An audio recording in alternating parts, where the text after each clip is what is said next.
अनुराग जी हमारे लिए सम्मानित है क्योंकि वो हमारे सांसद हैं हिमाचल के मंडी हमीरपुर के।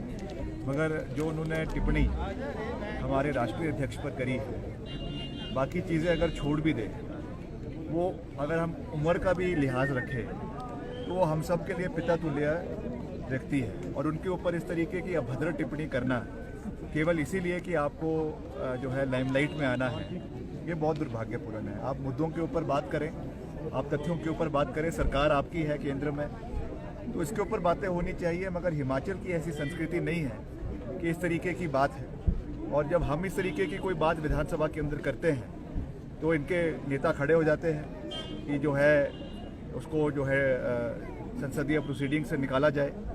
मैंने तो यहाँ पे कहा था कि ये अगर सही मायने में अगर कोई टुकड़े टुकड़े गैंग है तो ये भाजपा के नेता है जो हिमाचल के टुकड़े टुकड़े करना चाहते हैं। जिस तरीके से ये हिमाचल के और केंद्र के बीच में दूरियां पैदा करने की कोशिश कर रहे हैं। हर चीज़ में अगर हम कुछ दिल्ली से लेकर आते हैं तो कहते हैं ये तो केंद्र ने दिया। अरे केंद्र क्या कोई मोदी जी अपने जेब से दे रहे हैं?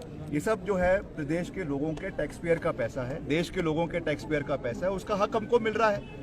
हमको चाहे वो जीएसटी के रूप में मिल रहा है, हमको चाहे वो रेवेन्यू डेफिसिट ग्रांट के रूप में मिल रहा है, हमको चाहे वो केंद्र स्पॉन्सर्ड स्कीम्स के रूप से मिल रहा है। तो ये प्रावधान तो जब से देश बना है तब से ये चीज़ें रही है। तो इसको ऐसा गिनवाना कि ये कोई सौगात हिमाचल को मिल रही है, ये बहुत दुर्भाग्यपूर्ण है।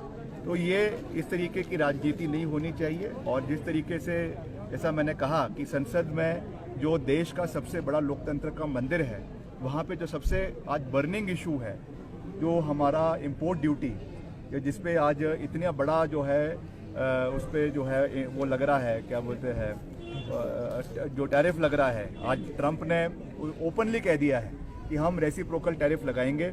जितना भारत में लगाता है उतना ही अमेरिकन गुड्स जो वहाँ से यहाँ से जाते हैं अमेरिका में, उसके ऊपर लगाया जाएगा।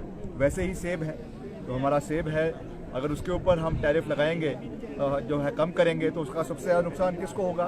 हिमाचल की अर्थव्यवस्था को होगा, क्योंकि 4,500 करोड़ की हिमाचल की इकोनॉमी है। कब से हम इस बात को उठा रहे हैं, मगर उसके ऊपर कोई बात करने को तैयार नहीं है। इसलिए ध्यान भटकाने के लिए ये कानून रातों रात पारित किया गया। रातों रात इसको लोकसभा में, पिछले कल तो राज्यसभा में रात को 2 बजे, सुबह के 2 बजे जो है ये कानून पारित हुआ है। इतनी क्या आग लगी है कि आपको रातों रात इस कानून को पारित करना है? ये केवल इसलिए है क्योंकि जो काम अभी अमेरिका के अंदर हो रहा है उससे लोगों का ध्यान भटकाया जा सके और सांप्रदायिक तरीके से लोगों को बांटा जा सके। इसलिए ये सोच जो है वो भाजपा द्वारा और केंद्र सरकार द्वारा देश के अंदर अपनाने का प्रयास किया जा रहा है।